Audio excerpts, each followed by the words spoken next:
માણસમાં ધીરજ કેટલી છે એ ક્યારે ખબર પડે? કે જ્યારે જાત્રામાં આવે ને ત્યારે. ધીરજ કેટલી છે ક્યારે ખબર પડે? તો કીધું ગમે એવી વિકટ પરિસ્થિતિની અંદર બધું સહન કરી લે, કોઈને કાંઈ ન કહે.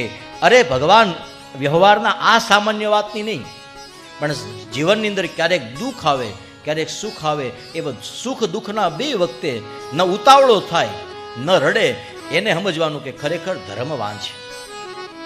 એટલા માટે ધીરજ, આમ ધીરજ એટલે હવે શાંતિથી બે એટલે ઘણા હુઈ ગયા હોય કથામાં, એ આપણને એવું લાગે આપણને કથામાં, પણ કાંઈ વાંધો નહીં, ઠેકાણે હુતાશો તમે. આ તમને જગાડવા માટે અમે કેટલાય હાર્યા છીએ. એટલે ટેન્ટમાં હુતાશો ને કોઈક તાળું મારીને બહાર વિયા જાય. લે અમારે શું કરવાનું, તમે બધા ગમે ને આનંદ કરો, અમારે બીજો કઈ આનંદ લમાઈ બેઠા બેઠા એ આનંદ કરતા હોય. જો જમાવી છો બાકી.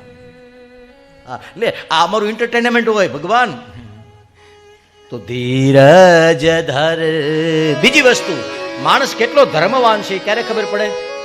કીધું જ્યારે જ્યારે શરીરની અંદર, જ્યારે વ્યવહારની અંદર પીડા થાય, ડૉક્ટરે એમ કહે કે હવે તમે આ નહીં ખાઓ ને તો તમે મરી જાઓ, ત્યારે માણસ મરવાનું પસંદ કરે પણ દેહ ન ભળાવે ને તો સમજવાનું કે ધર્મવાન છે.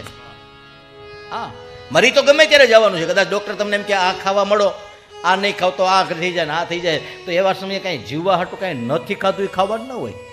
મરવાનું તો સનાતન, કેટલા દિવસ એવું ખાઈને તમે જીવવાના છો.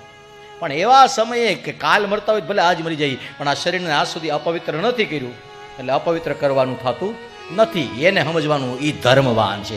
ધીરજ ધર્મ. ત્રીજી વસ્તુ, મિત્ર. મિત્રની પરખ ક્યારે થાય? મિત્રની પરખ જ્યારે મંદી હોય ત્યારે થાય, સંકટ આવે, વિટંબણાઓ ત્યારે ખબર પડે. સુખમાં તો હજાર, આપણે તો ગાઈએ છીએ ને, સુખ મેં સબ સાથી દુઃખ મેં ન કો, સુખ મેં સબ સાથી દુઃખ મેં ન કો. પછી હું કે, પછી હું આ બીજી કડી, મેરે રામ मेरे राम तेरा नाम एक सच दूसरा न को. એમ જ ને, તેરા નામ એક સચ दूसरा न को.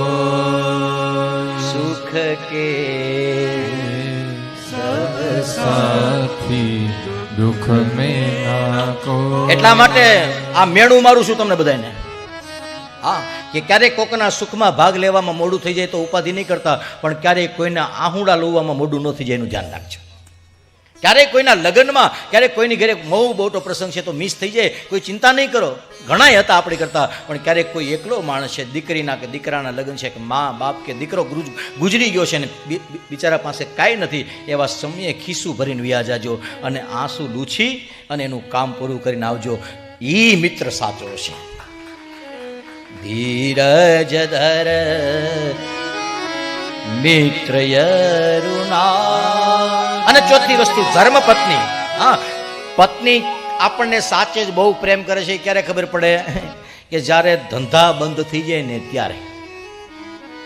પછી બટવો ખુલે કે લ્યો ઉપાધિ કરતા નહીં, પછી લોકર ખુલે, આલ્યો આ હાર મૂકી આવો, આલ્યો આ બુટી કાઢી નાખો, ચિંતા કરો માં, જીવતા હશું તો બીજી વખત. આને ધર્મપત્ની કહેવાય. ધર્મપત્ની થઈ અમારે આપણે વિસાવદરની બાજુમાં મોણવેલ. હા ભલા આપા નામનો એક કાઠી ક્ષત્રિય દરબાર, અને ક્ષત્રિયોના આહિરોના એ બધા આવકાર અને એના આદર સત્કાર તો એ તો જેણે માણ્યા હોય એને ખબર હોય. અને એના ઘેરે કોઈ પણ માણસ એકલા જમવાનું નહીં, એવો નિયમ એનો.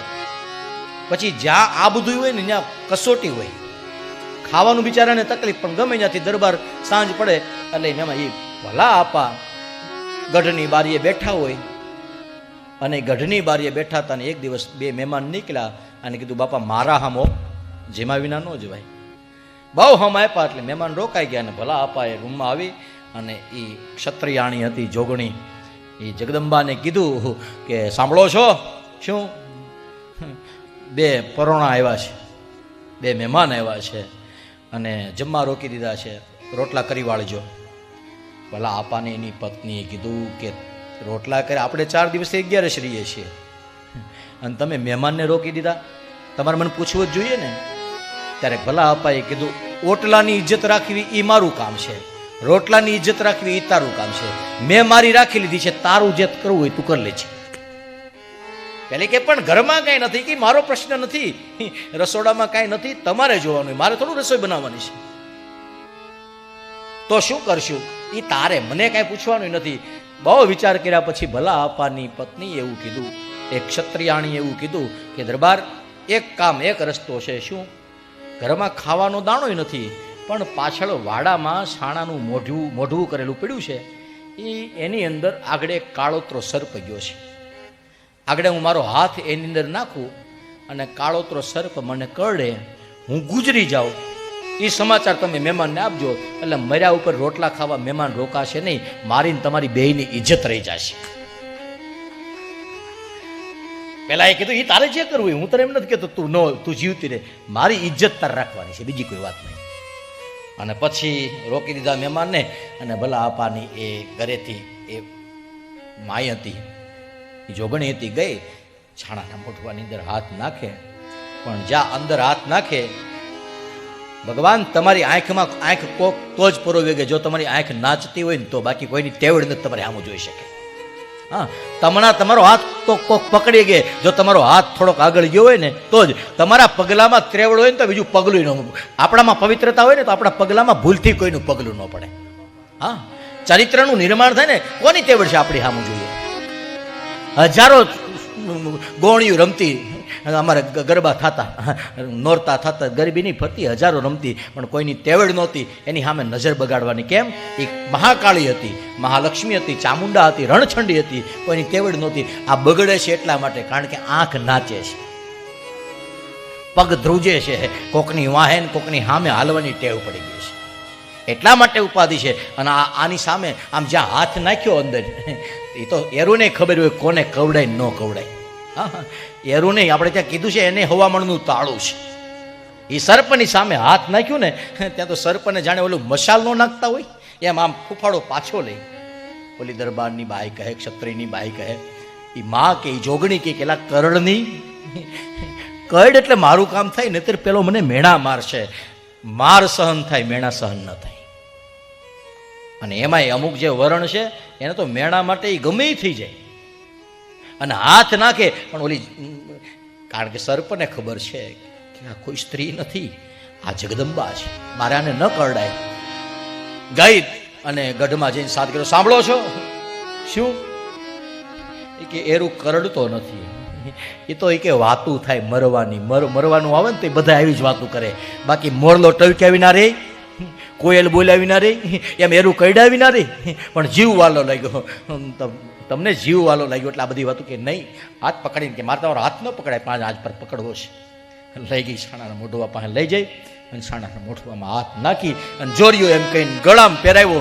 અને જાતો આમ સૂર્ય એક વખત આમ થડકારો લઈ ગયો, આકાશને એમ થઈ ગયું નીચે પડી જાઓ, આમ પૃથ્વી ધ્રુજી ગઈ.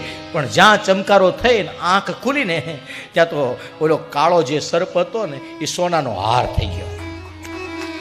અને પછી સોનાનો હાર લઈ અને વેચી આવ્યા ને કોકના. આવું બધું થાય જ્યારે પવિત્રતા હોય ત્યારે.